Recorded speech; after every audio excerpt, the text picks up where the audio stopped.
very excited to be here. My name is Inbal Nissim. I'm a painter. I currently live and work in Melbourne. And I'll start with telling how I got to know Don't Block Your Blessings. It was actually a blessing in disguise, or just a blessing. It was by an accident. I wanted to insert some more content and to look for a direction for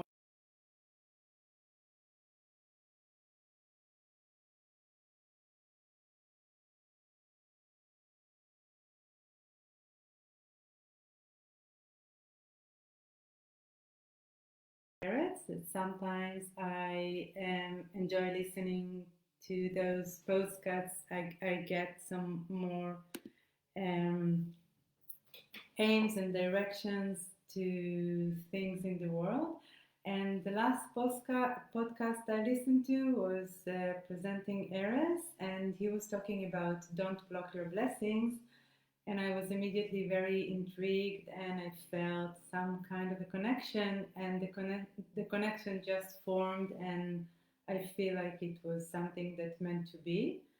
I also want to acknowledge this very unique day, that it's the day of remembrance of Arezu's mom that passed away a year ago, Frida. I didn't know her, as I didn't know Arezu before, but I feel that this whole festival created in memory of her is a very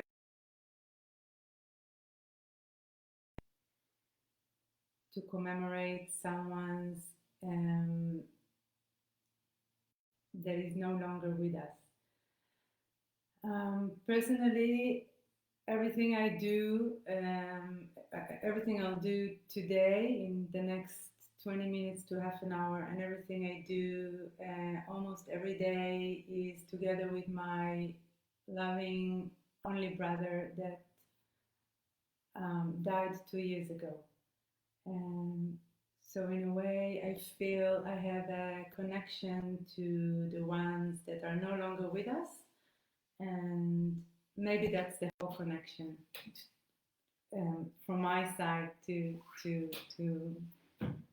Don't Block Your Blessings Festival.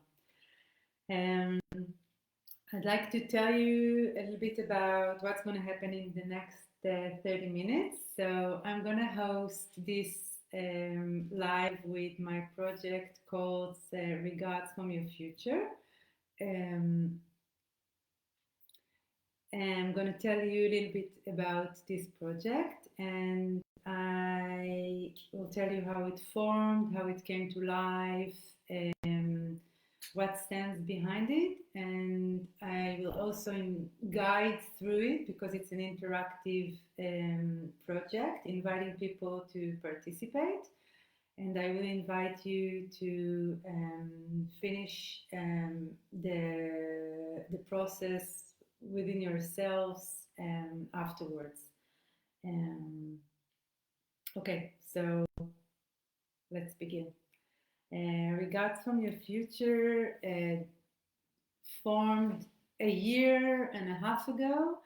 We were in a very intense lockdown here in Melbourne, and I was starting to paint little booklets that was with the materials that I have at home, and I was just finding myself doing those little booklets that are opening up in that way for my kids, something like this, and then it falls, and I started to fill them up with content, starting to recording the days, how they were passing by, and I really liked these little booklets. I have only a little bit of materials at home, and the papers that I used was the paper that my kids had at home, and it gave me a lot of freedom of action, and it allowed me to do whatever I want to do which is a little bit different than how I work in the studio. In the studio, there's a different commitment, and it was very beneficial to my process, and it was very releasing. I wish I could show here in this live some of the booklets, but I am broadcasting from my home. It's my temporary studio because we are just ending up another lockdown, and I am not able to go into my studio at the moment, but I've been working here, which is also nice. So I've been doing those little booklets at home, and together with this process of moving the hand and the mind, I was starting to think a lot about imagination and about the power it has on us, and about the role in our lives, and about imagination as a tool. Imagination as a tool to find something within ourselves, as a tool to start something, to ignite something, to fire up something, and as a tool to invite something to our life. At that period of time, I was practicing meditation every morning, and during this process of intensive meditating for a period of time, I came to notice how imagination is a very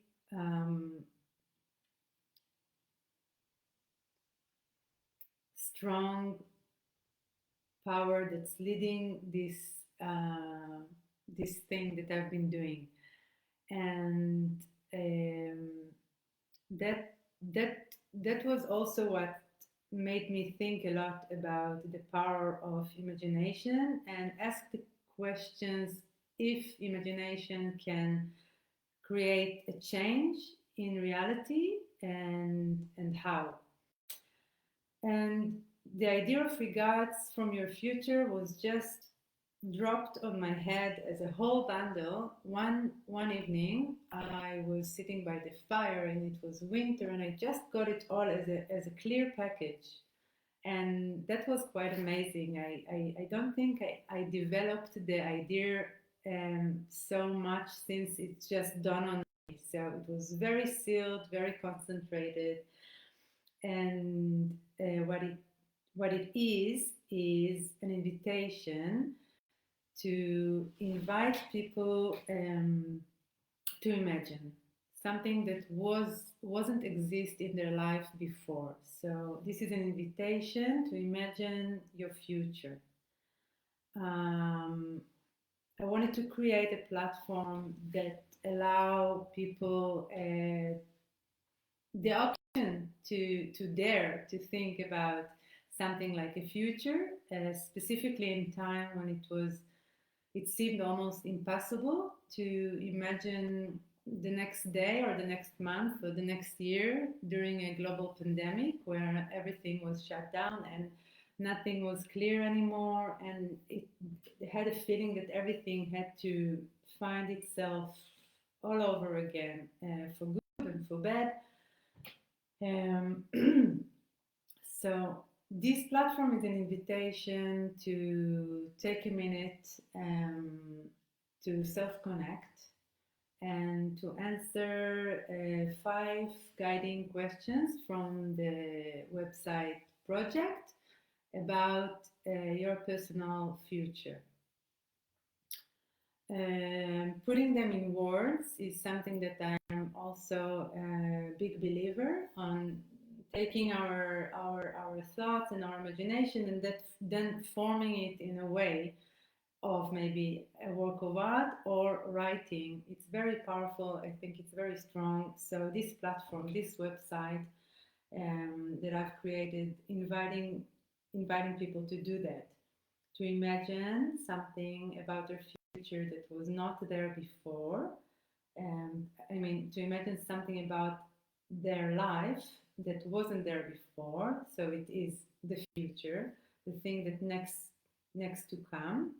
And I want to emphasize that I wouldn't want to cling on the future. I wouldn't want to think about the future as something I'd like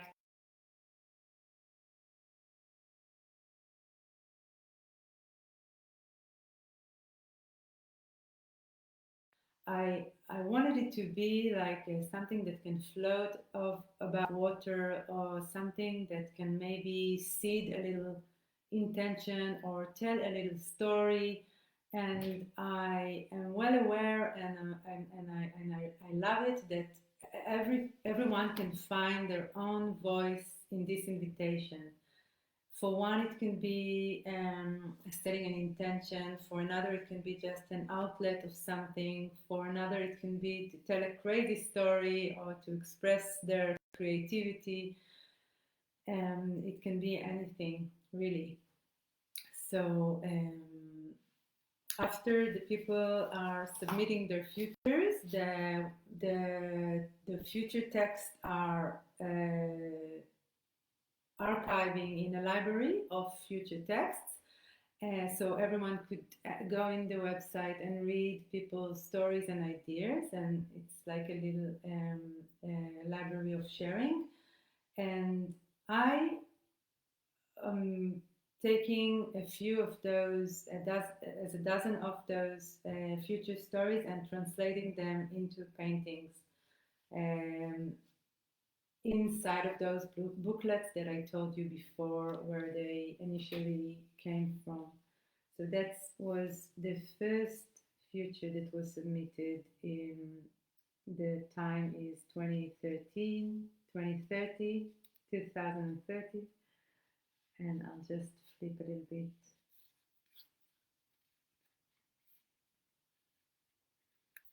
So it was a very, very moving experience for me to tap into someone else's ideas and stories and wishes, or intentions, and to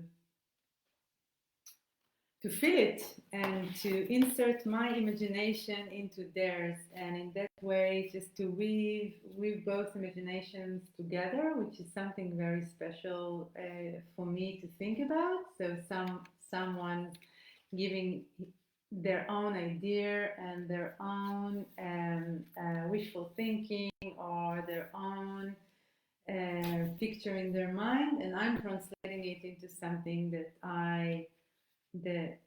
through my prisma.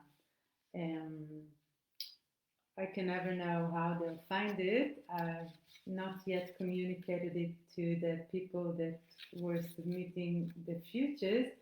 But another important piece of information is that those are going to be specially print, and they're going to be sent an edition, a quality edition of the print will be sent to the person that was imagining the future. So it's gonna be a gift that captures this moment in time. So I'd love to take you through the website and to think together about those questions, and invite you to go ahead and imagine your future. So when you go into the website, you go into the welcome page, and it says, "This is a place of dreaming and connecting, an opportunity to evoke and explore the realm of endless possibilities, using the power of imagination as a primary tool for creation. Discover different types and ideas of time and freedom.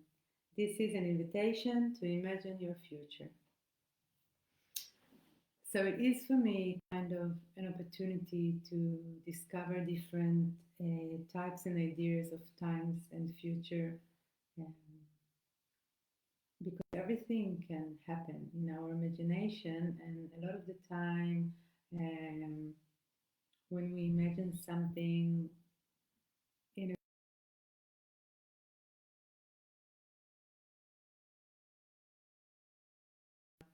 this imagination, at least I can feel it. And the questions are,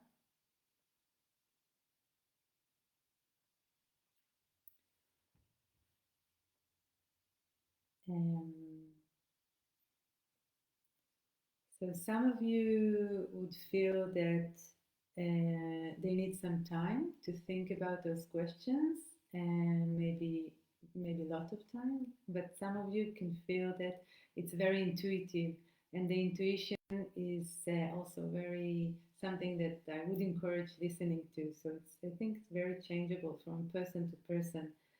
But the first question is when. So we begin with the year that you are in. So we have 10 more minutes. I thought maybe I could walk you through those questions and we can take the time to ponder on them. So we'll have a little bit of talking and then me talking again. So when?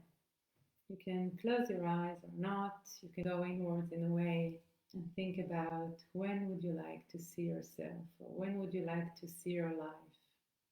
It can be next month, it can be in a few days, it could be in a year, in 5 years, in 20 years.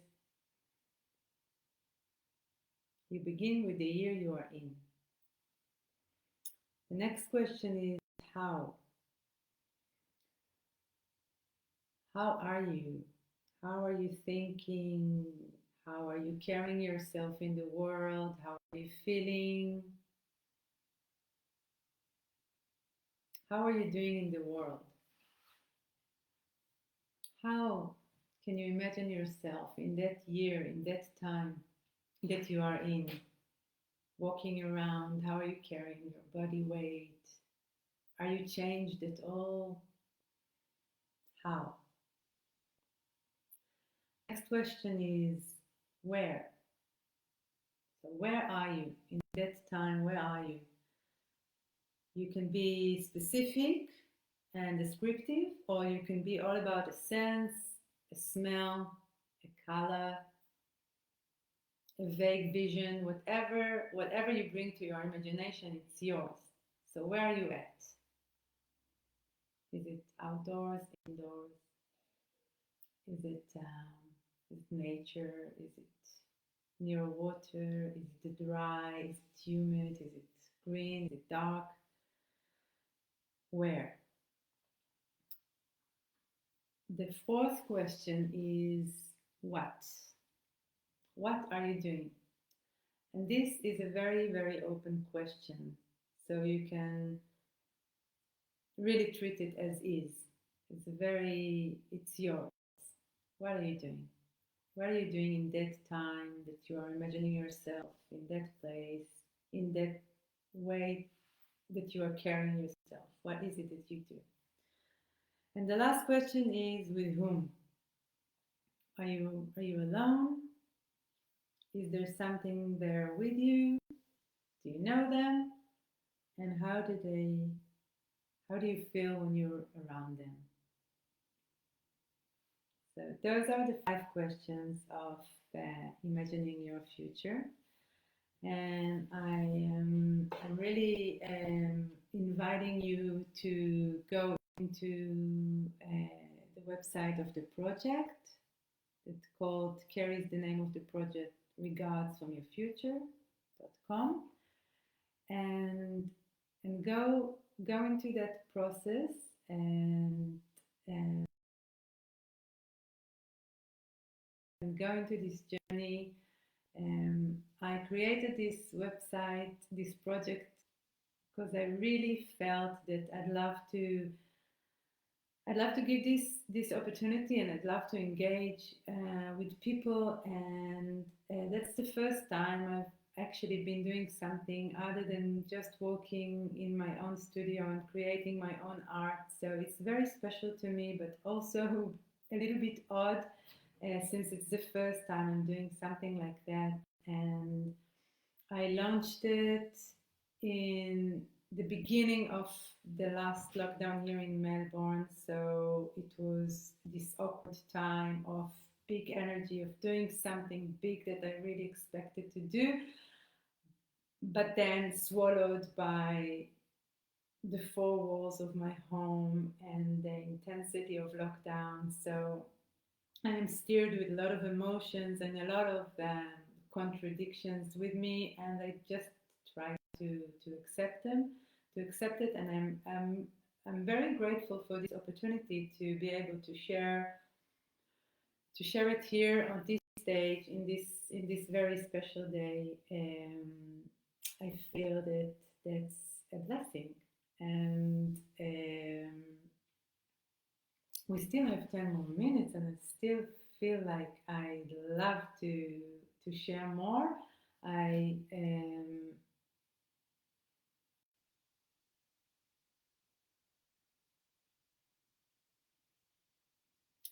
yeah, I think I can just say a little bit more about what how, what pushed me into bringing it into life.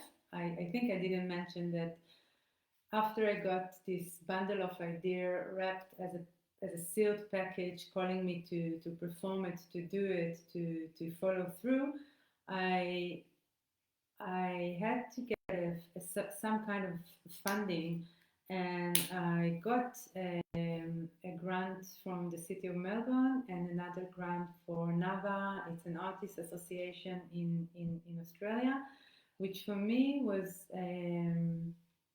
a very encouraging way to let me know that it's it's meant to be. It's meant to be, and as something that has something else to give to to the public and to engage with someone else. Um, so that was something that was important for me to mention because I think it's a part of how our imagination can come to life at the end. I imagined this project so very specifically, and I asked at the beginning of the live, I told you about those questions that aroused during my contemplation about imagination, whether imagination has a way to affect reality or to create a change. So I think in a way what I just told you about the funding and the grant was a way of my imagination to create and affect reality. But I am well aware that it's also a point of view and it's a matter of belief. I still call myself a believer, so I'm happy about that. And I will wrap it up, and you are most welcome to go into my website and go through the process of the questions and submit your future. It will be my honor to read your imagination and your imaginative world in the website. It will be shared anonymously, so no one else would know who's the person that submitted the future. And it will also be my honor to translate your imaginative worlds into paintings that you will later on receive a print of. Go ahead and join the rest of the festival.